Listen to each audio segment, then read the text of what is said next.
Olá pessoal, sejam bem-vindos, sejam bem-vindas ao Cinematório Café, podcast do site Cinematório. Eu sou Renato Silveira. Oi, eu sou Kel Gomes. E neste episódio nós vamos falar sobre a 4ª temporada da série Stranger Things.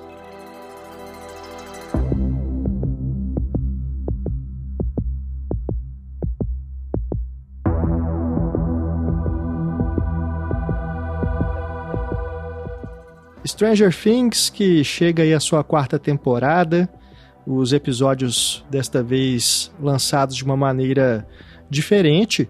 Foram primeiro 7 episódios disponibilizados em 27 de maio pela Netflix e depois mais 2 episódios no dia 1º de julho. Uma estratégia aí da plataforma para tentar segurar assinantes, talvez, porque a gente não tinha visto isso antes, né? Nas outras temporadas, todos os episódios foram lançados juntos. E essa temporada chega também depois de um hiato aí maior, porque tivemos a pandemia de Covid-19 entre a 3ª e a 4ª temporadas. Então, houve, inclusive, atraso na produção, né? Não foi nem só no lançamento. As próprias gravações da série tiveram que ser suspensas por causa da pandemia. E com isso a gente imagina que houve outros transtornos em relação a roteiro, a construção de personagens, porque os atores principais, né, estão bem na fase de crescimento ali, são adolescentes que começaram crianças e agora já estão aí entrando na fase adulta. Então a série tem que lidar com essas questões também.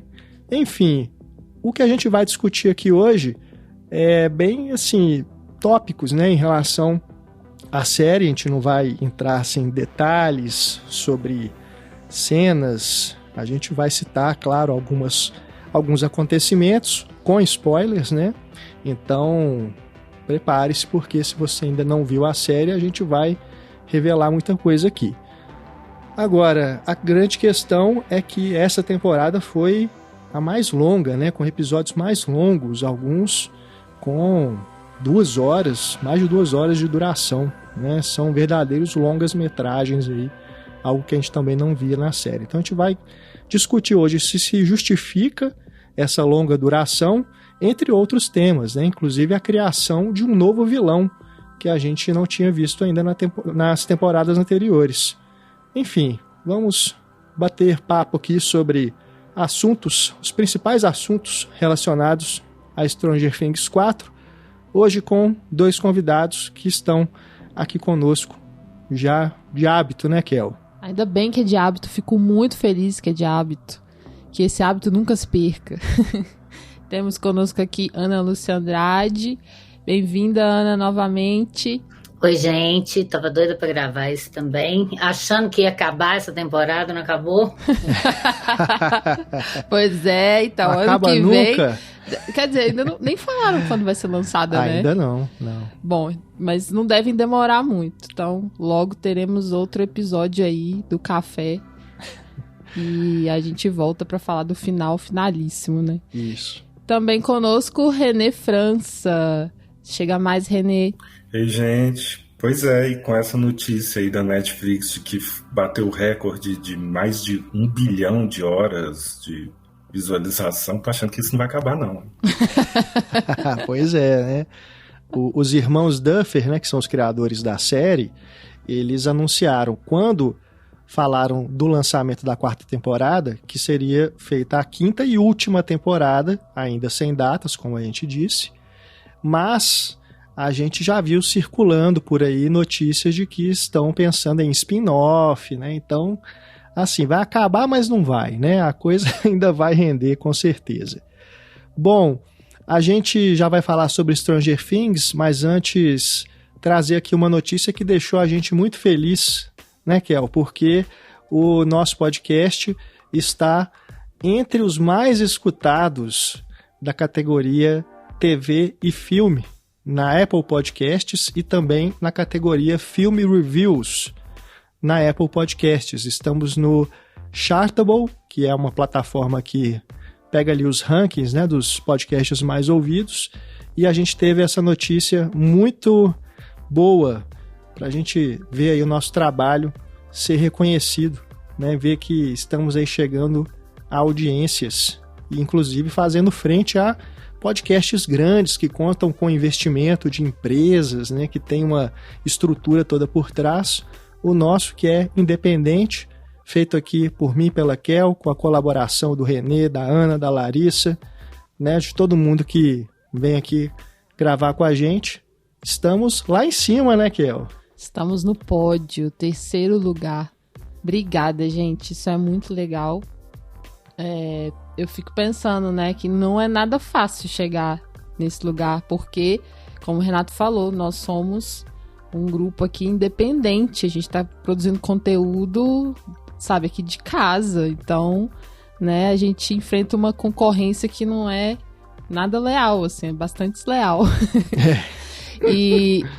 E também porque nós somos de Minas Gerais, né? Exatamente. Os grandes aí produtores de mídia com os quais a gente está concorrendo estão geralmente em São Paulo ou no Rio de Janeiro. E nós aqui de Minas estamos aí aparecendo também. Então, exatamente. Valeu demais, gente. Isso a gente tem que agradecer, além de todo mundo que colabora conosco aqui, né? Gravando com a gente, trazendo tanta riqueza de conteúdo. A gente também tem que agradecer a quem nos ouve. Então, você que está nos escutando agora, meu super obrigada, muito especial. E o que faz toda a diferença também é quem apoia o Cinematório. Então, a gente agradece aqui nossos padrinhos e madrinhas que fazem parte do Cineclube Cinematório. A gente deixa aqui nosso muito obrigado, um forte abraço, porque vocês realmente são responsáveis diretos por a gente estar aqui fazendo o nosso trabalho, mantendo o Cinematório no ar. E a gente convida você, que está nos ouvindo e ainda não faz parte do Cineclube, para se juntar a nós. Entre lá no nosso site, cinematório.com.br, clique no link que leva à página do Cineclube, para você saber como fazer parte. Você pode apoiar o Cinematório por meio da Aurelo, que é a plataforma brasileira de podcasts, que remunera os criadores de conteúdo. Então lá você pode fazer parte do Cineclube, contribuindo com o valor mensal, a partir de R$ 4,00, gente, só R$ 4,00. Mesmo se você não puder pagar aí durante muito tempo, paga um mês, cancela, volta depois quando puder. A sua ajuda ela é fundamental. Qualquer valor, qualquer contribuição que você puder dar, nos ajuda bastante. A partir de R$ 4,00. Entre lá no nosso site, cinematório.com.br, você sabe como participar, nos apoia e recebe conteúdo exclusivo, né? Porque além de ajudar a manter o Cinematório, você recebe conteúdo que a gente prepara só para quem é apoiador ou apoiadora. Isso inclui newsletters, enquetes de escolha de pauta dos nossos episódios e episódios exclusivos que você escuta só na Aurelo. Então entre lá, cinematório.com.br, clique no link para saber como participar, tá bom? A gente espera que você venha fazer parte da nossa comunidade cinéfila.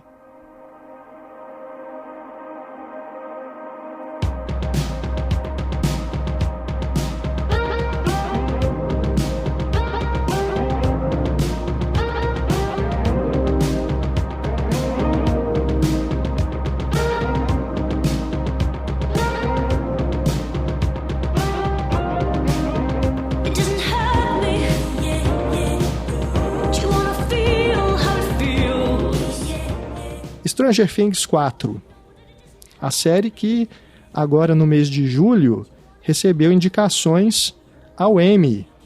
Tivemos aqui a série indicada em 13 categorias, né? São 13 indicações referentes aos primeiros 7 episódios, conhecidos aí como volume 1.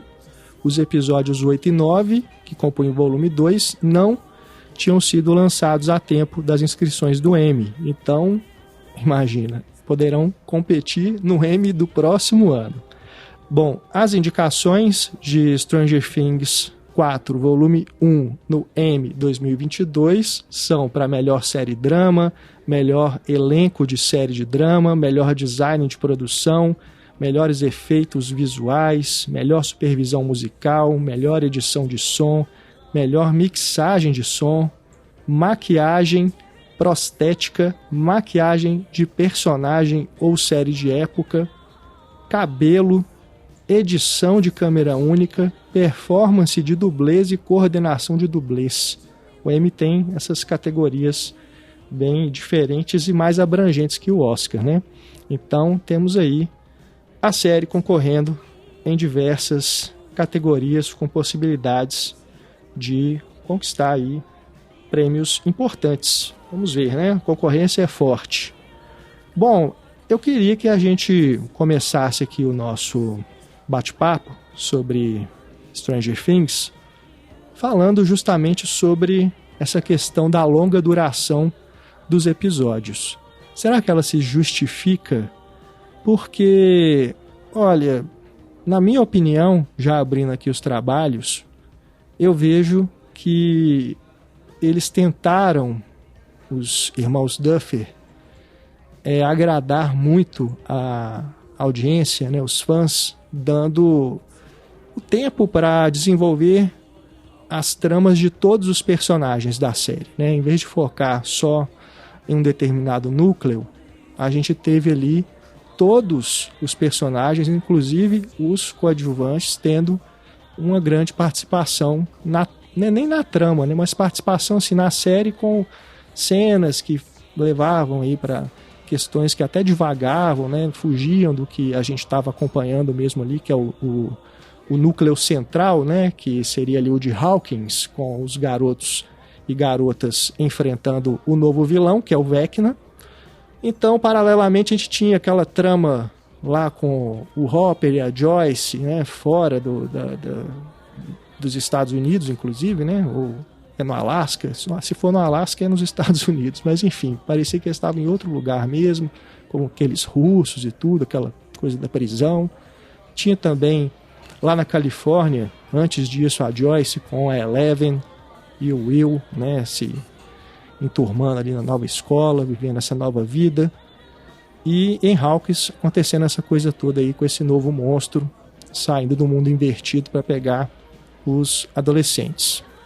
Então me deu essa impressão, sabe, que tentaram agradar muito, assim, o famoso fanservice, né? Vamos agradar os fãs da melhor maneira possível, então vamos esticar até onde dá.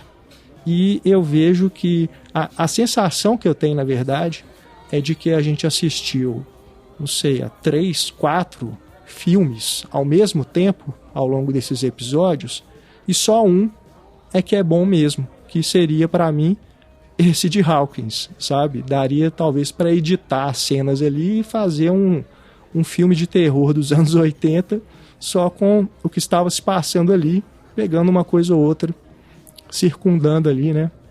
Orbitando em torno desse núcleo. Ana, queria te ouvir a respeito disso, né? O que você achou? Você acha que se justifica esses episódios tão longos, né? Esse prolongamento aí das tramas de todos os personagens para a gente ter essa 4ª temporada? Eu gostei muito, me diverti, me envolvi, achei bem desenvolvidos. Eu gosto dessas tramas paralelas que eles tentaram fazer nos outros, mas ficava um pouco forçado. E nesse, eu acho que por ter mais tempo, eles acabaram conseguindo amarrar tudo e concluir bem e relacionar isso à história principal, porque eu acho que eles perderam muito na 3ª temporada, eu acho que eles retomaram muito o fôlego. E assim, ao contrário de vocês, eu gostei muito da parte na Rússia, porque eu te confesso que eu tinha um pouco de preguiça. Falei, gente, só porque se passa nos anos 80... tem que colocar a Rússia de vilão e pá. Pois é. E aí aquela amizade do Hopper com aquele o soldado primeiro lá, guarda, né? Depois prisioneiro russo, os dois discutindo sobre paternidade. Eu que não sou muito essa fã dos anos 80 e de Stripoli, eu gosto desses diálogos. Eu achei que essa série teve muitos diálogos muito legais. Eu gosto da relação do Hopper com a Joyce, acho que fechou bem também.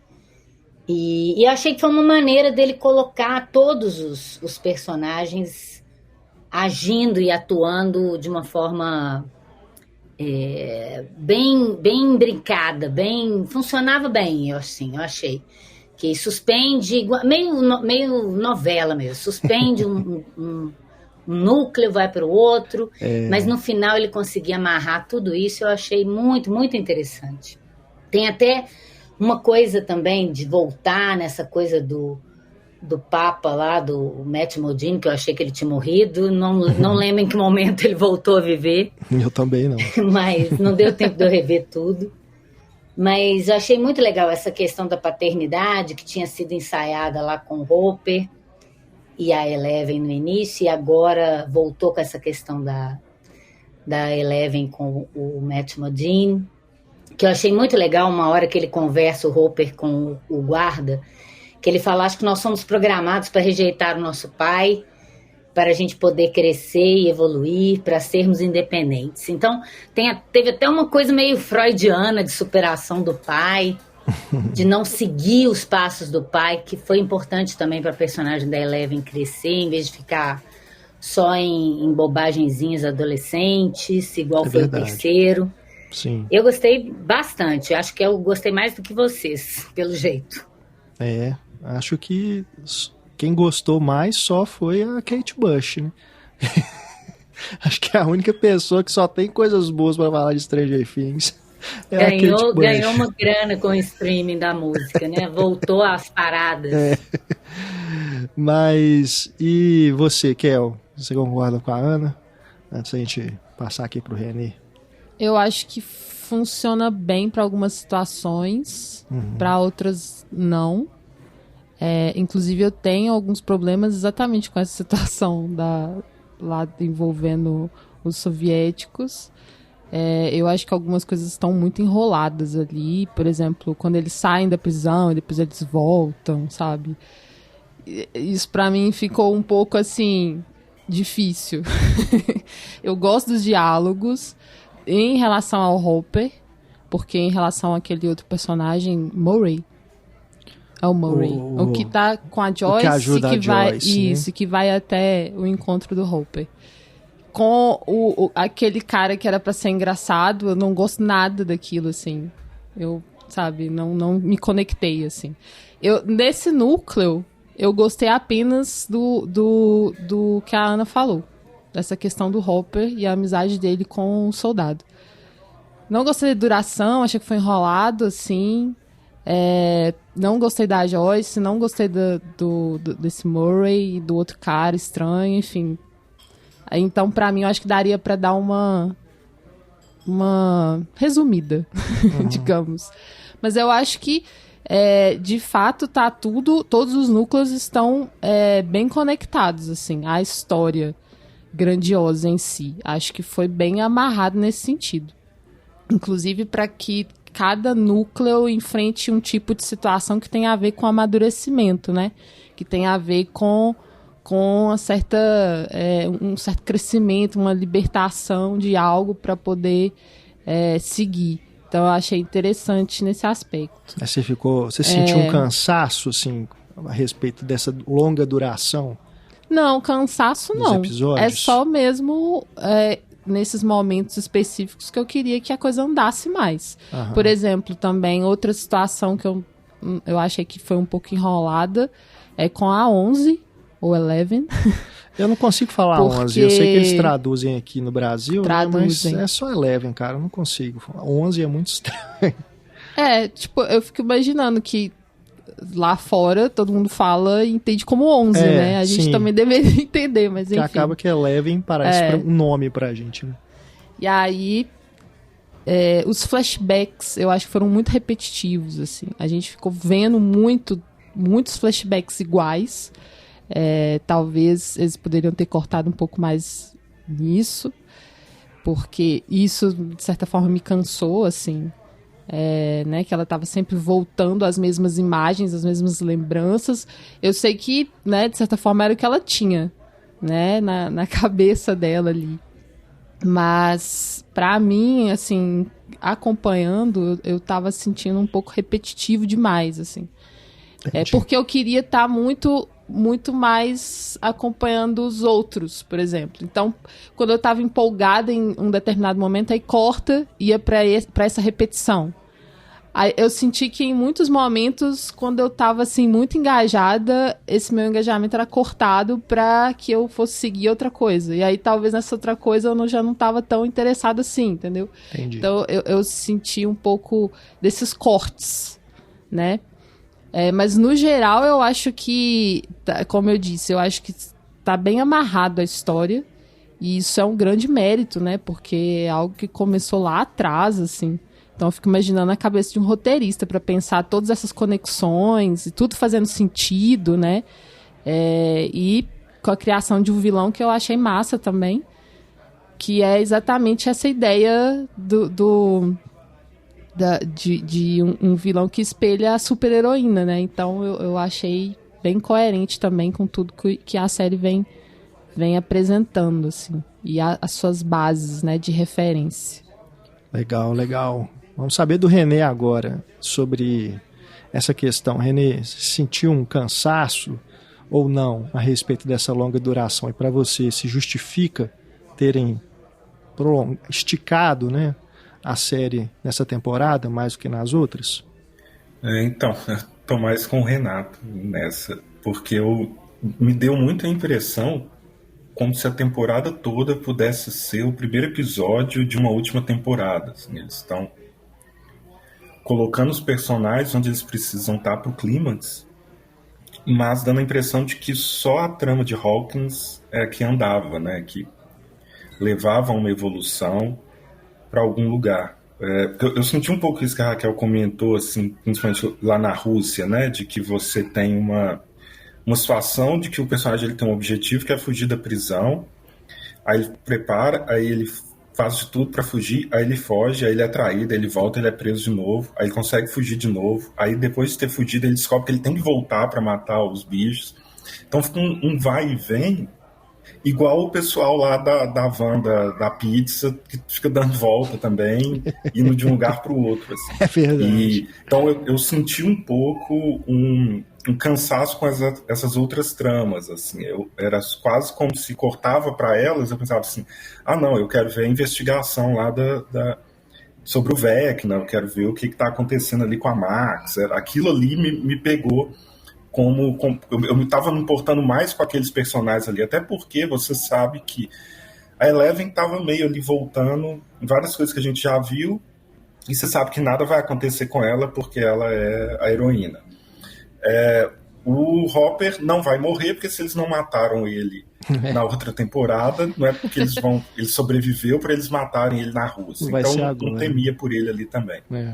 Então acho que aquele núcleo ali era o que mais me interessava, não só porque a trama ia para frente, mas ali eu sentia também que havia um perigo real, né? Que podia acontecer algo de grave com aqueles personagens que eu acabava não sentindo com os outros núcleos. Pois é, eu senti isso também, e curioso, né, porque é justamente onde a Eleven não está e onde o Hopper não está, em Hawkins, né, os dois personagens que vão, se a gente pensar no início de Stranger Things, eram os que as pessoas mais gostavam, então é praticamente como se eles tivessem ganhado spin-offs dentro da própria série, cada um tem ali o seu filme, né, sendo narrado ali, enquanto o pessoal lá em Hawks continua vivendo os terrores lá do mundo invertido.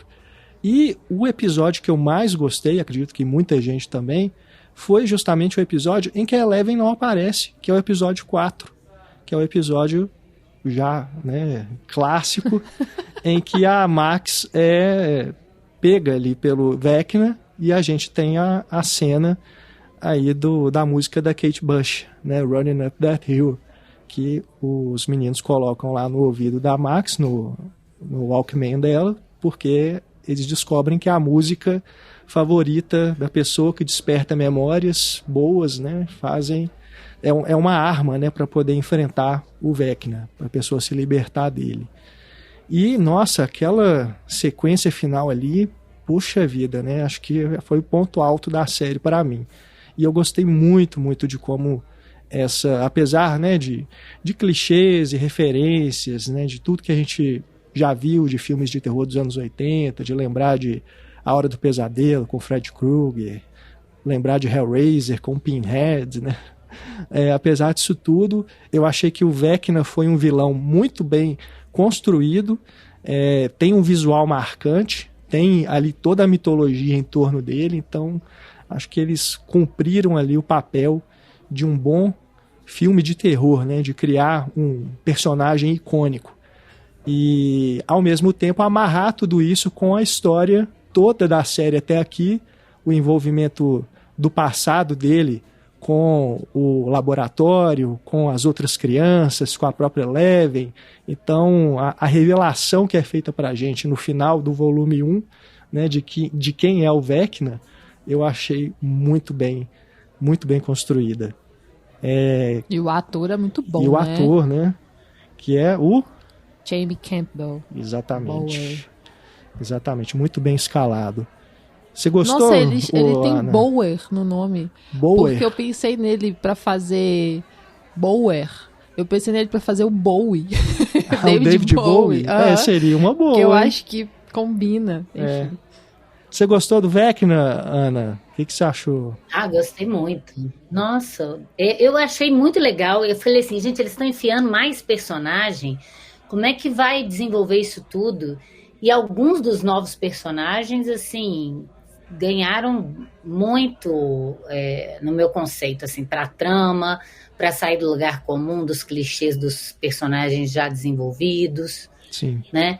E ele é excelente, toda a ideia dele, não só dele, mas da origem, né, do pai dele, que é o Robert Englund, já na idade adulta, né, na prisão. O Fred Krueger, né?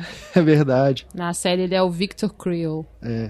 Toda aquela parte do flashback toda, do que vai acontecendo, esse mistério em torno dessa criatura, e realmente eu concordo com a Raquel que a parte que ia lá para Eleven é a que mais me dava um pouco de preguiça, assim.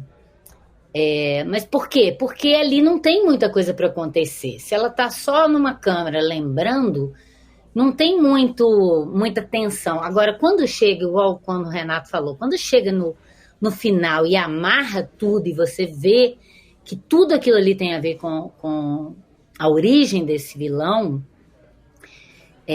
muito bem construída ali, aí ganha, assim. Aí você fala, entendi porque eu perdi tempo com isso, com tantos detalhes, enfim, dessa parte, né? E o vilão que eu não gosto, que eu acho que acaba que cada núcleo começa a ter um vilão, né? Exato. É aquele menino psicopata lá, bolsonarista. Nossa, aquele o jovenzinho. Muito chato, né? O atletinha. Aquele pastor lá, maluco, sei lá o que é aquilo, né? Um Trump futuro.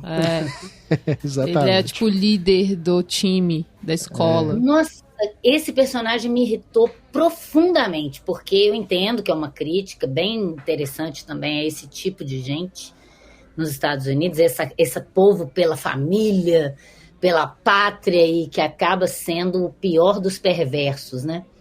Mas no final, agora, quando ele quase mata aquele menino, gente, eu falei, gente, esse negócio de criança com arma já é bem complicado, apesar de ser um universo, né? Sim. De criança que gosta de jogar videogame, trucidando todo mundo no jogo.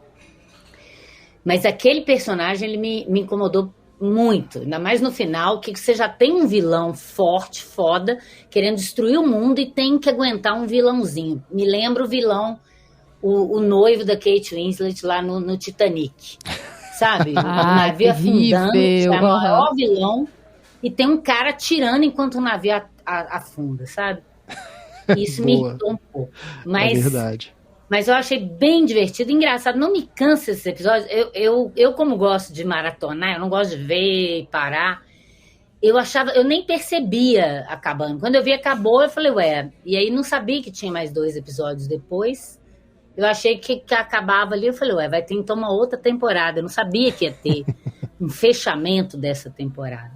Termina bem, né? Mas eu gostei muito, eu fico com medo do que vai vir pela frente. Se eles já fizeram essa temporada prevendo uma próxima que vai fechar, E como o roteiro é a coisa mais orgânica que tem nessa série, eu achei. Mesmo que seja forçado para ter vários clímax em vários núcleos, como o Rani falou, que eu às vezes concordo também, mas então essa coisa de vai e volta, porque não dá para fechar esse núcleo, porque tem que manter... É a montagem paralela do Griffith no final do Intolerância, né?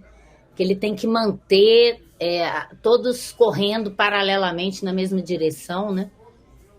Mas eu acho que se eles souberem fechar sem deixar mais um canal aberto para poder isso nunca ter fim, né? Igual tudo que virou caça-níquel agora, né? Tudo que dá dinheiro, eles não gostam exatamente de fechar para poder ficar sempre uma gretinha aberta para qualquer coisa eles retomam, né? E prejudica dramaturgicamente o seriado. É interessante também de pensar, né, que até então a gente tinha os vilões da série eram todos monstros, assim, sem rosto, né, sem ser um... Literalmente sem rosto. Sem ter esse passado humano, né, sem ter essa conexão humana muito forte, porque eram bichos, eram seres... Era uma nuvem de fumaça, né, você não sabia, você não sentia exatamente esse horror, né? Eram coisas de outro mundo até, então... Isso criou um horror muito forte e que dá uma camada extra pra Eleven também. Já que todo mundo quer que eu fale Eleven, vamos falar Eleven. Porque é praticamente algo que ela poderia se tornar também. E aí você vê a diferença que faz a trajetória dela de ter encontrado essas crianças amigas, essa turma, de ter encontrado o Hopper, de ter encontrado a Joyce, que com certeza fez toda a diferença, sabe? Nessa trajetória dela de não se transformar nesse monstro também, sabe? Então, eu gosto também dessa questão de te deixar na dúvida, né? Porque até então, você achava que ela tinha tido algum tipo de ação que causou um mal ali no laboratório. Você é levado a pensar isso, né?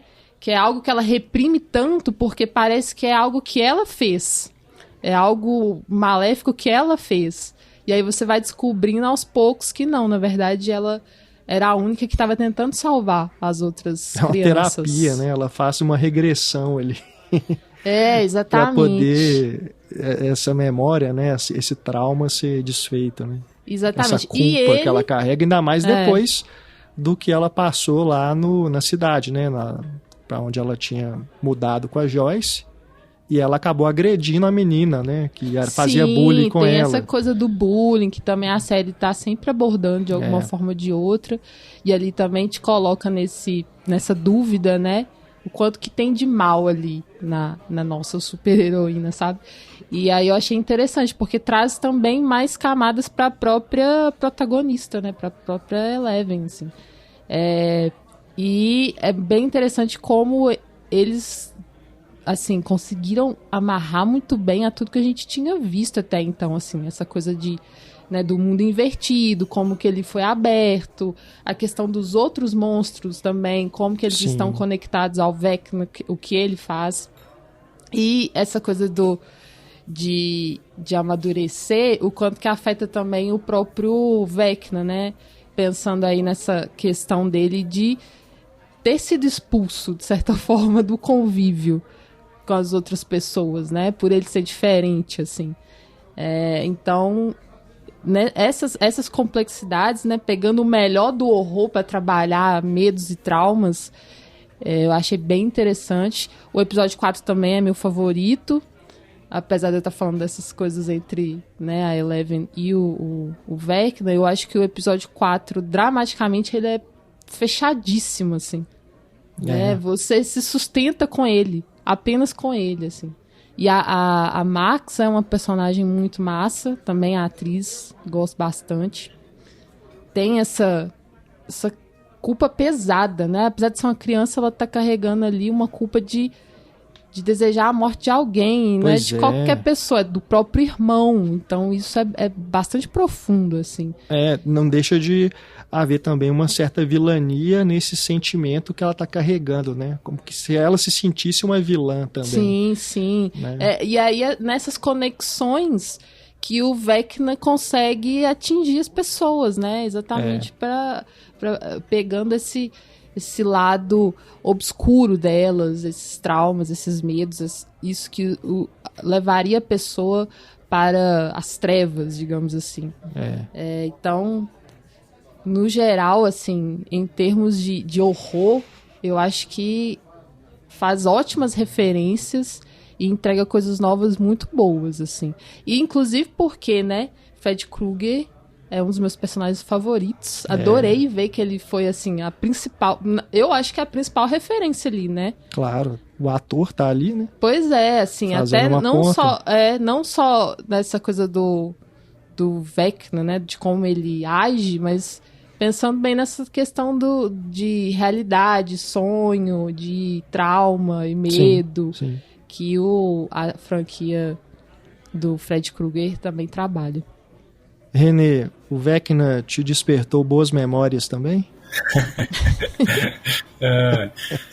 Mais ou menos, né? Eu gostei muito do Vecna. Eu não sei se é meu vilão preferido, porque eu gosto muito do monstro mesmo, assim, aquele monstro inexplicável da primeira temporada, que tem todo um mistério, né? De uma força da natureza ali, meio incontrolável. Demogorgon. Mas eu acho que foi super bem, eu concordo com tudo que vocês falaram, assim. Eu acho que ele é bem construído. Tem meio cara de retcon, né? Assim, pelo menos eu não me lembro deles terem implantado alguma coisa lá no início, mas eu acho que é super bem feita a forma como conectam, coloca esse grande vilão meio que por trás de tudo aquilo ali.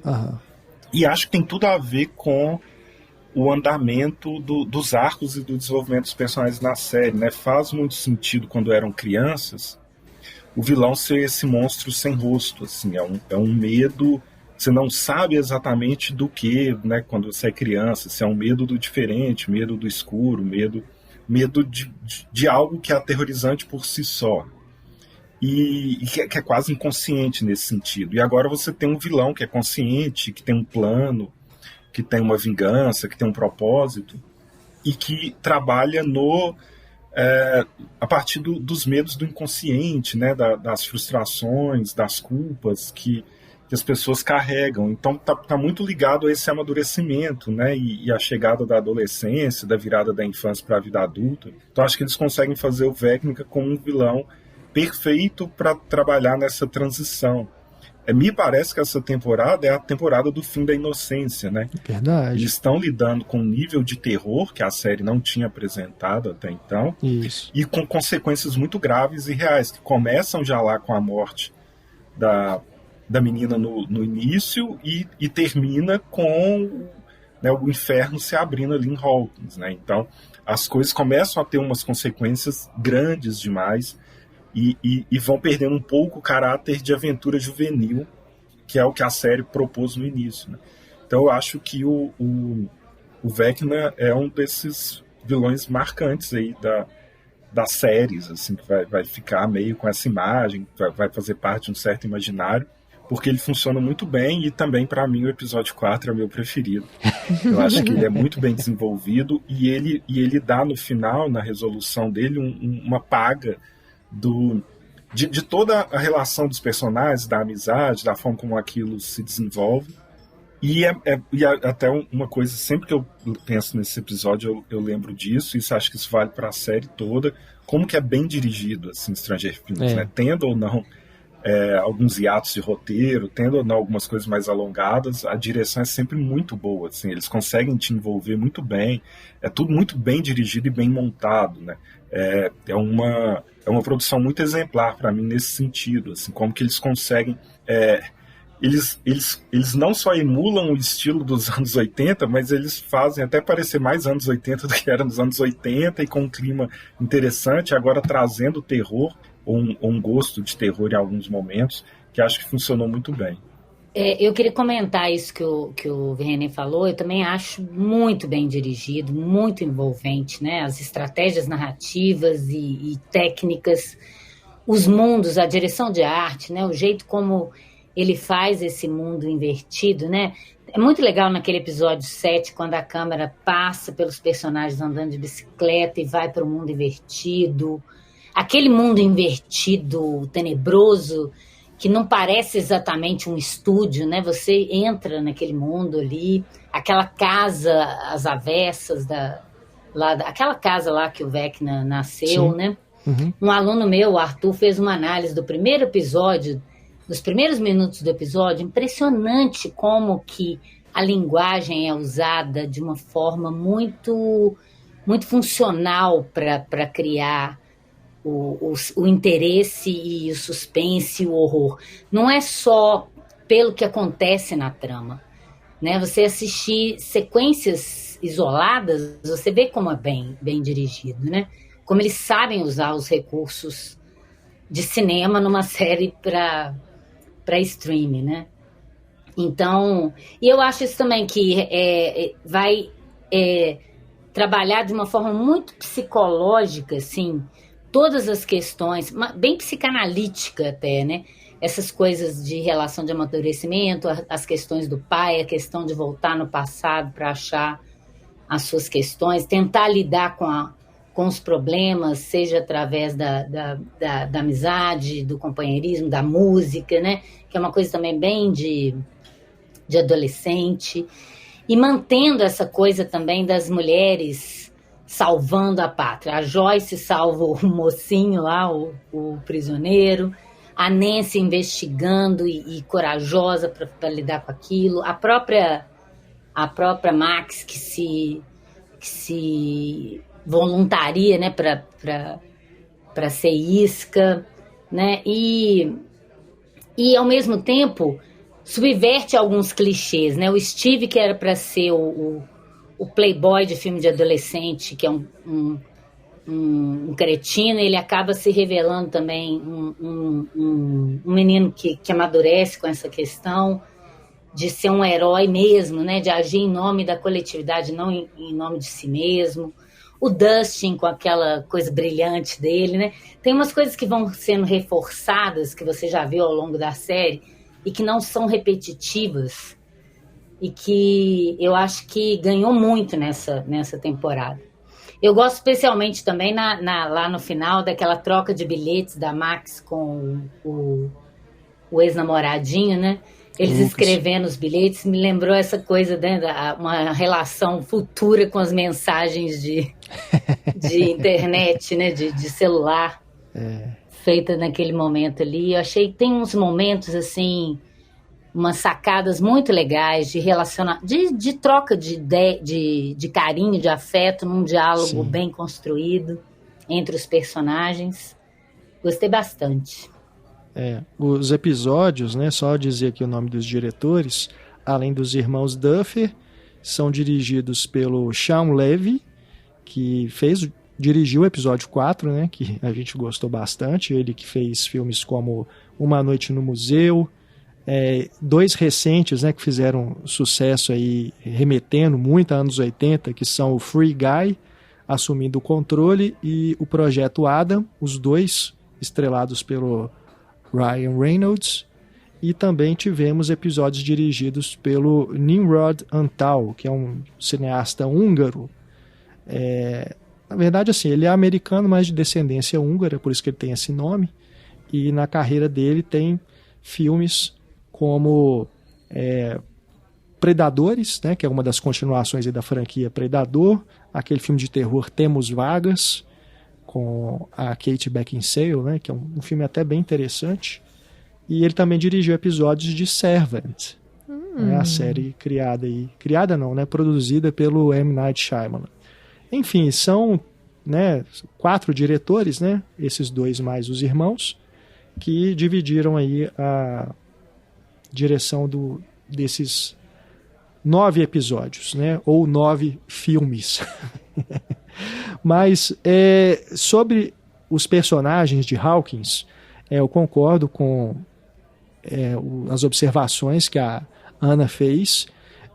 Desse núcleo ali, só a Robin, que tinha sido destaque na terceira temporada, agora ela começou a me irritar um pouco por causa da insistência de colocá-la como essa menina irônica, né? Que tudo tem que fazer um comentário irônico, sabe? Um cinismo, assim. Então, acho que forçaram muito, né, dessa vez nessa característica dela, que na terceira temporada me parece mais equilibrada, sabe? Então agora eu acho que forçaram. E a história dela também, da relação, a relação não, né? Essa paixão pela outra menina lá Crush da banda, fica uma coisa assim que, né, é largada na série quase toda, aparece lá no início, depois retoma no final.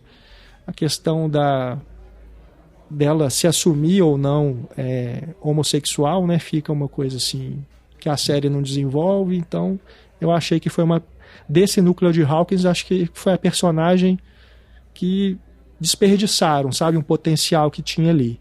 E eu gosto muito do novo personagem, que é o Ed, né? O metaleiro, que é vivido pelo Joseph Quinn, foi introduzido agora nessa temporada e é ali o melhor amigo do Dustin, né?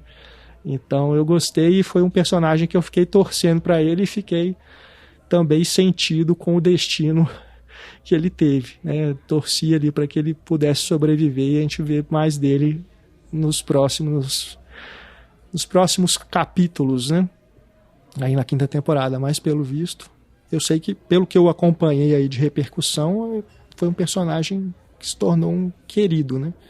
As pessoas lamentaram muito aí que ele não irá voltar. Mas é isso.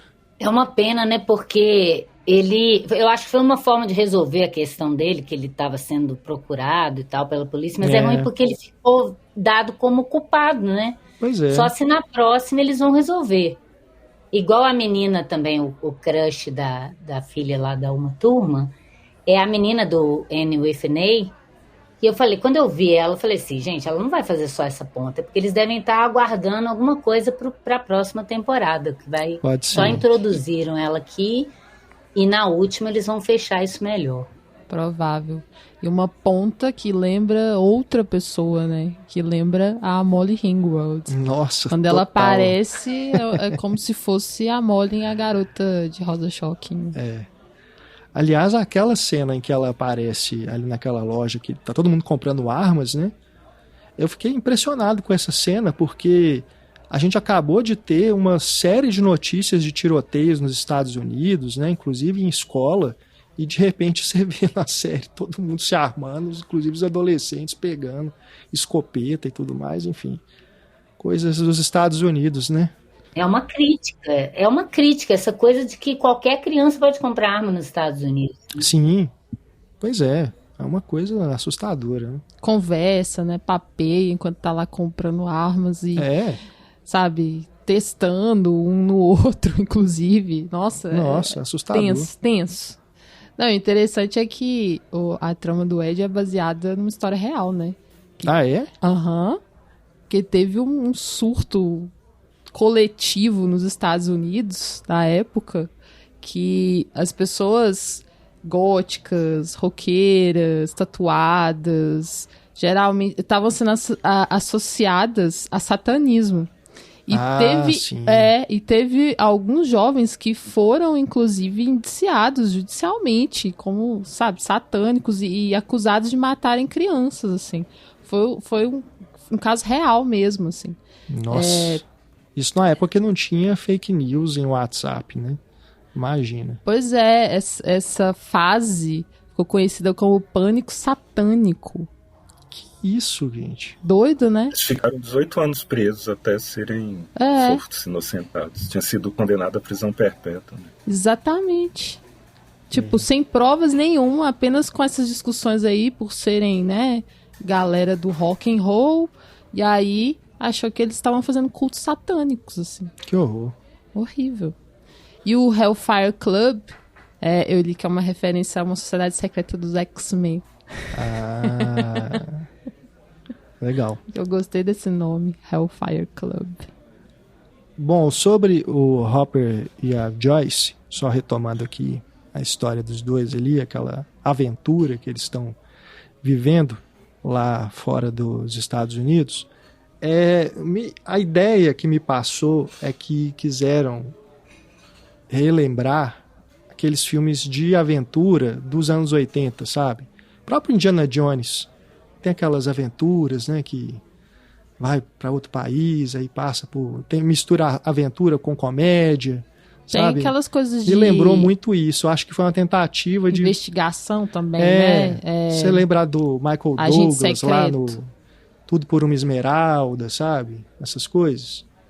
Me lembrou esses filmes, assim, com personagens adultos vivendo uma aventura exótica, assim, uma coisa, sabe? Não sei, me deu a impressão de que tentaram trazer isso dos anos 80 para Stranger Things também, sabe? Mas é isso, assim, do modo geral, essa parte também me distanciava, assim. Nem acho ruim, não. Eu acho ela cansativa. Eu acho que eles dão muito destaque para ela e é isso, como vocês já comentaram, né? Quando a gente está envolvido ali em outras questões, corta para lá, corta para neve. Mas a forma como ela é resolvida eu gosto. Né? Tem inclusive uma... Você gosta, eu sei porquê. Referência ali ao Conan, né? Conan o isso aí. Bárbaro, que a espada que o Hopper usa ali no confronto final com o monstro é exatamente a espada que o Arnold Schwarzenegger usou em Conan. Então ainda tiveram essa curiosidade, né? E ela deve ser mágica, né? Porque nenhuma bala para o bicho, mas a espada corta ele. Né? Apenas do Conan o Bárbaro. Nessas cenas aí, não sei, eu fiquei lembrando de alguns filmes também, quando o Murray pega aquela arma de fogo, né? Me lembrou Alien. Sim. Quando a Ripley pega também, sabe, e atinge os ovos. Os caçadores de easter egg, com certeza, já assim, apontaram isso. milhares de coisas, né? Tem que... assim, se fosse pra falar de easter egg, de referências, assim, ia ter que ter um podcast específico sobre isso. Não, assim. não precisa, é só entrar no YouTube que tem um monte de gente fazendo. Isso se faz muito bem. Com certeza. Mas eu digo que é interessante como que eles conseguem colocar também de uma maneira que é inteligente e fluida, né? Tipo, não fica... boba, sabe? Sim. É uma coisa muito bem amarradinha ali com a direção de produção, né?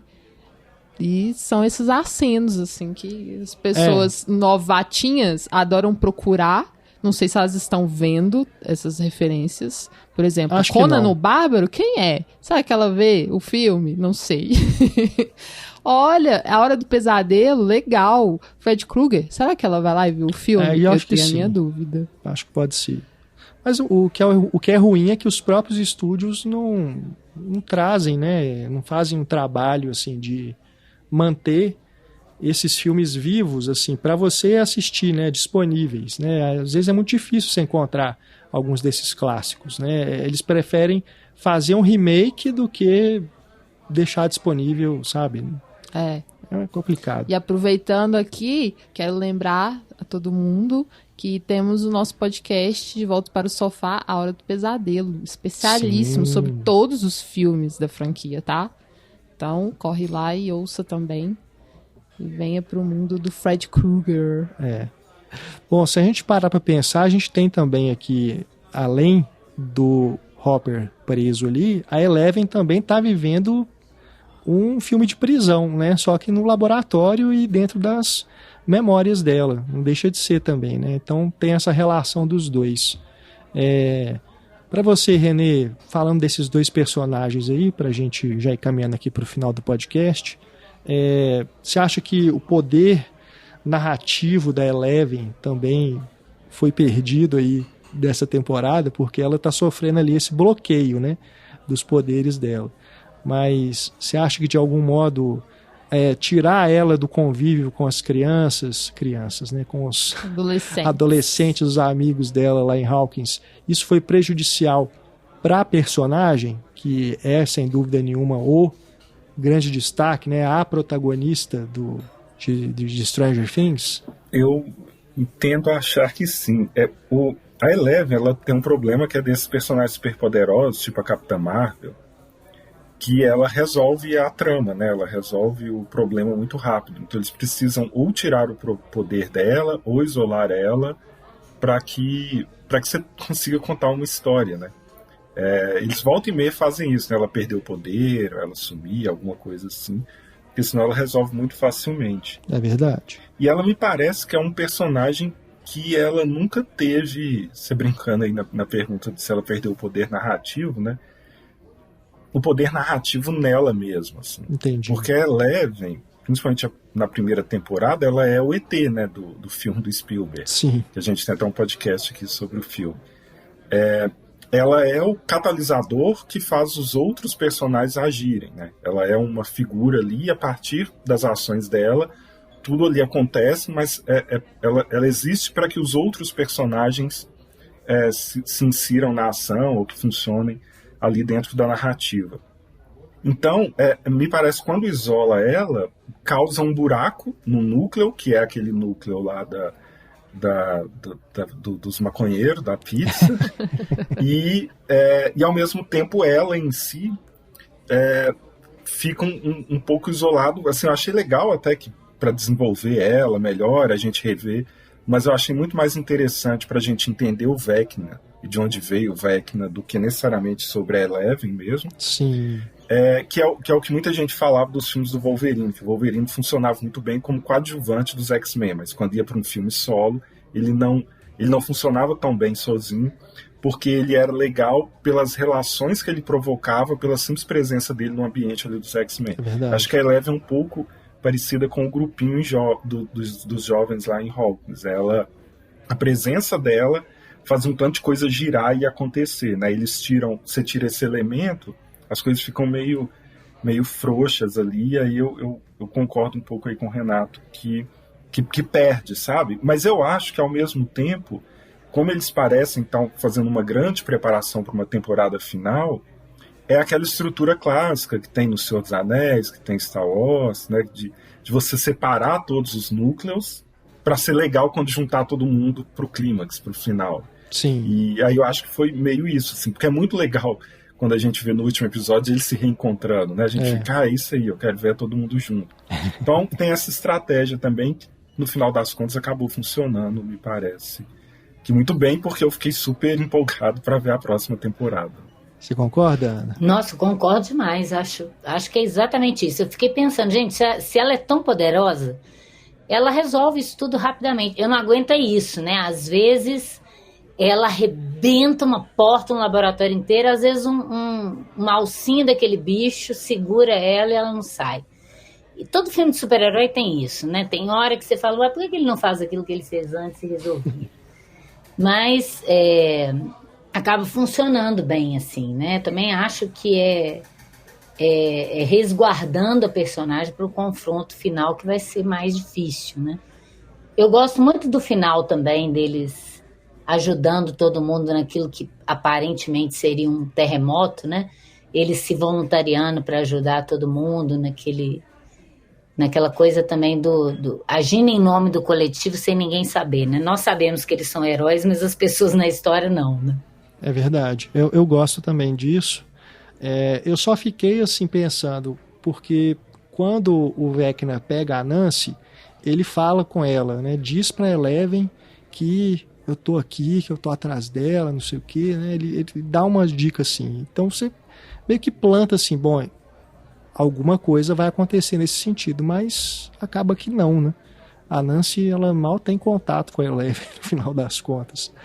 E eles têm todo aquele plano, né, de entrar lá no mundo invertido, voltar para lá, e aquela coisa toda. É interessante, enquanto filme de terror e de aventura, assim, eu acho que funciona, mas ao mesmo tempo você para pra pensar assim, gente, esses meninos são muito doidos, né, que foram pro tudo ou nada, mesmo sem a Eleven, o que acaba sendo também interessante porque eles não fazem ideia se vão poder contar com a ajuda dela ou não, e eles acabam, né, mostrando ali o valor de cada um. Vira uma coisa meio Caverna do Dragão também, né? De eles enfrentando esse monstro ali, tudo naquele mundo estranho, né? Cheio de criaturas, aqueles morcegos. Então ficou interessante. A cena do Ed lá tocando Metallica, né, para poder enfrentar os morcegos é legal. A coisa toda de colocar a Max se sacrificar, né, pelo grupo. E, nossa, dá muita dó, né? Acaba que a questão do Walkman, eles ficam construindo isso ali desde o episódio 4 até o final. E aí, num momento assim que o menino lá, o pequeno Bolsonaro lá, pisa no Walkman, né, e destrói. Aí você fala, puta merda, nessa hora, você fala, cara, e agora? Nessa hora, pesado. Como é que eles vão fazer? Não, é terrível. Mas é isso que você falou, eu acho legal eles sem poderes, né? Eles na garra, a irmã também do menino, como que ela chama, gente? A Érica, né? A Érica, que bom eles reaproveitarem ela, né? Desde do anterior. Né? Cada um tem uma função ali, cada um vai ajudar do jeito que consegue. Eu acho isso legal, porque senão... Né, eu não entendo porque que o super-homem faz parte de uma liga de super-heróis se ele sozinho acaba com todo mundo, se ele quiser. Entendeu? É a mesma coisa. Mas aí tem aquela coisa, né? Sempre tem o seu ponto fraco. Se não tiver alguém para ajudar, realmente nesse ponto fraco pode perder. Porque acaba que no super-herói é isso, né? Em quase todos, eu acho, mas principalmente no Superman, que a gente sempre fala que ele é o todo-poderoso, mas tipo, tem a questão lá da Kryptonita, né? Tiveram que criar essa fragilidade, pelo menos uma. Porque senão ninguém aguentava. Senão não tinha como continuar. E aí aqui também eu acho que né, apesar dela ser tão poderosa assim, ela tem fragilidades e você percebe o quanto que ela ainda necessita da ajuda dos amigos, assim, quanto que ela... Os amigos, eles funcionam juntos, né? Isso é bem Caverna do Dragão mesmo, eu acho legal. Inclusive, tá ali no desenho do Will, né? O Will é um personagem que a gente não falou ainda, e eu acho que ele vai ter uma grande importância nessa 5ª temporada, né? Até porque quando finaliza ali, a gente percebe que a conexão dele com o mundo invertido e com o Vecna ainda é bastante forte. E tem essa questão da sexualidade dele também, né? É verdade. Inclusive, ele pode ser uma chave aí para resolução, porque ele tem essa fragilidade, esse trauma, essa coisa não resolvida, que é um ponto que o Vecna pode pegar, né, para poder maltratar e, enfim, fazer o que faz lá com os adolescentes. E, ao mesmo tempo, ele tem essa conexão com o próprio mundo invertido, né? Desde a primeira temporada. Desde a primeira temporada, exatamente. Que ele passa a mão na nuca, assim, né? E agora, no final, ele faz isso de novo. Que ele tem essa ligação ali que ninguém sabe direito ainda como que... ao que pode levar, né? Então, é mais um ponto aí para a 5ª temporada que deve ser explorada. E ele foi muito importante para dar um apoio pro Mike... E pro Mike dar o apoio pra Eleven, que eles estavam tendo ali, né, uma DR, uma pequena briguinha de casal. E aí você vê o quanto que, né, é importante esse apoio, assim, mesmo eles não sendo pessoas com superpoderes, eles estão tendo papéis importantes para poder manter as coisas aqui fora, enquanto ela tá, por exemplo, numa batalha mental, coisa que eles não podem fazer, mas eles estão garantindo que ela esteja bem aqui fora, né? Que ela teve um bom plano, né? Uma boa ideia, inclusive. Foi uma ótima ideia. A conexão com a Max para poder ir lá, né? Fazer o pulo, né? Usar a Max como uma ponte para poder enfrentar o Vecna. Isso foi bem legal mesmo. Então as coisas acabam acontecendo porque eles estão juntos nessa, né? Sim. Cada um fazendo a sua parte. Estão ligados pela afetividade, né? Tem o afeto que os fortalece, né? Isso é legal. Agora, essa questão da sexualidade do Will, que eles não avançam, né? Eles avançam com mais violência, com armas e criança com arma e blá blá blá. Mas podia desenvolver, né? Que é óbvio que ele é apaixonado pelo Mike. Por mim, acabavam os 3 juntos, sabe? Que é isso, né? O Mike e o Will. Eu acho que ia ser ótimo. Eles viveram um Julijinho diferente. Boa, eu também acho que já tá na hora de desenvolver com mais orgulho, digamos assim, né? Pode ser que isso aconteça na 5ª temporada, né? Esperamos que sim.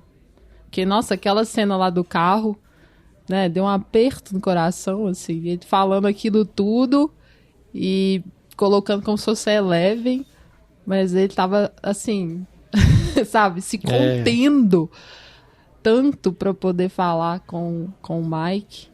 Enfim, vamos ver. Ali ficou na cara mesmo que ele tá apaixonado. Bom, a gente não podia deixar de fazer aqui uma brincadeira a respeito da questão musical, né? Que é colocada ali como o ponto fraco para derrotar o Vecna. Porque a Max escolhe lá a música. Aliás, a Max não, né? A Max gosta muito da Kate Bush. E aí o Lucas lembra disso e escolhe ali a fita cassete que tem Running Up That Hill. E acabou se tornando aí um hit mais de 30 anos depois nas paradas aí dos streamings de música. E a gente quer saber aqui do pessoal que está participando do podcast qual música salvaria cada um do Vecna. Então vamos começar com o René. René, o que colocaríamos aí no seu Walkman para a gente poder te salvar do Vecna? Pois é, pensando que deve ser essa música, acho que ela muda muito de fase em fase, né? Pela lógica da série, é algo que te faz sentir bem ou traz boas memórias. Então isso vai acabar variando. Então eu vou numa que é bem no momento agora, assim, que totalmente influenciado pela paternidade, que me lembra mais o meu filho, que é Sorte, Caetano Veloso e Gal Costa. Olha... Tudo de bom que você me fizer faz minha rima ficar mais rara. O que você faz me ajuda a cantar. Põe um sorriso na minha cara, meu amor. Você me dá sorte, meu amor. Você me dá sorte, meu amor. Você me dá sorte na vida.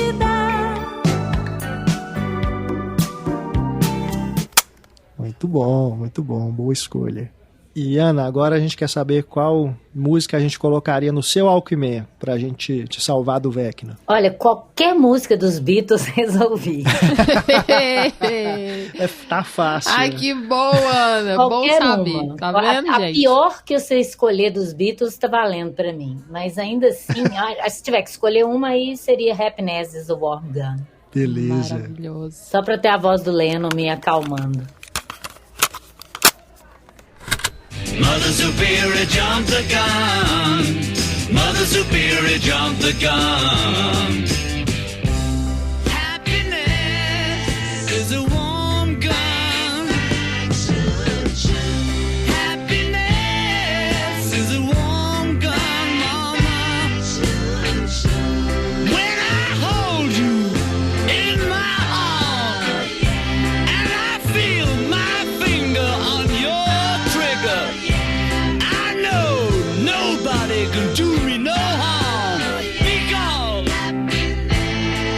it's a warm gun, mama. Muito bom, muito bom. E você, Kel? Que música a gente coloca no seu Walkman?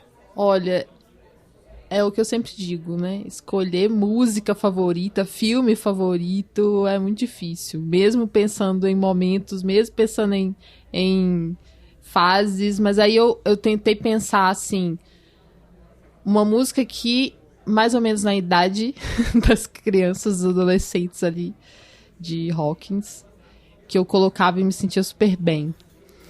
É Sereníssima, do Legião Urbana. Nossa, eu me lembro, assim, de colocar essa música... Era um vinil, tá? Mas eu colocava muito alto, assim. Eu escutava som bem alto em casa. E abria a janela e cantava, sabe? Eu realmente curtia a música, assim. Hoje em dia é muito difícil fazer isso. Porque, inclusive, eu moro num apartamento e não numa casa. E aí você escutar música alta dá problema. Pode gerar problemas. Pois é. E nessa minha fase, não tinha problema algum. Então, eu Legal. lembro muito desse momento de escutar Sereníssima. Deixa eu anotar aqui para eu não errar, porque eu saberia que seria Legião Urbana, mas Sereníssima... Mas então, tem que ser Sereníssima, porque tem algumas de Legião Urbana que, na verdade, vão me deixar mais tristonha, mais pras trevas, assim. Então... ia acabar de ajudar o Vecna, na verdade. Né? Boa. Mas é Sereníssima. Sou um animal sentimental, me apego facilmente ao que desperto o meu desejo.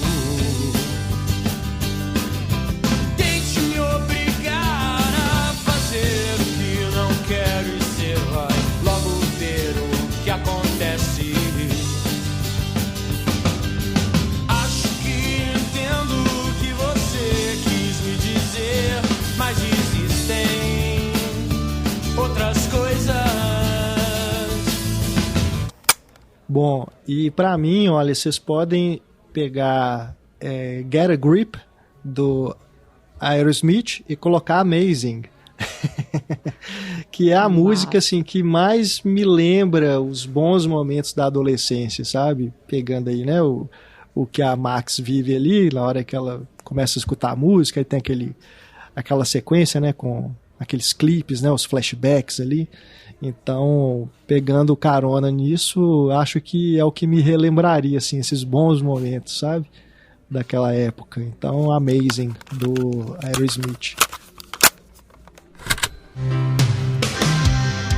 That one last shot's permanent vacation. And how high can you fly with broken wings? Life's a journey, not a destination. And I just can't tell just what tomorrow brings. Yeah.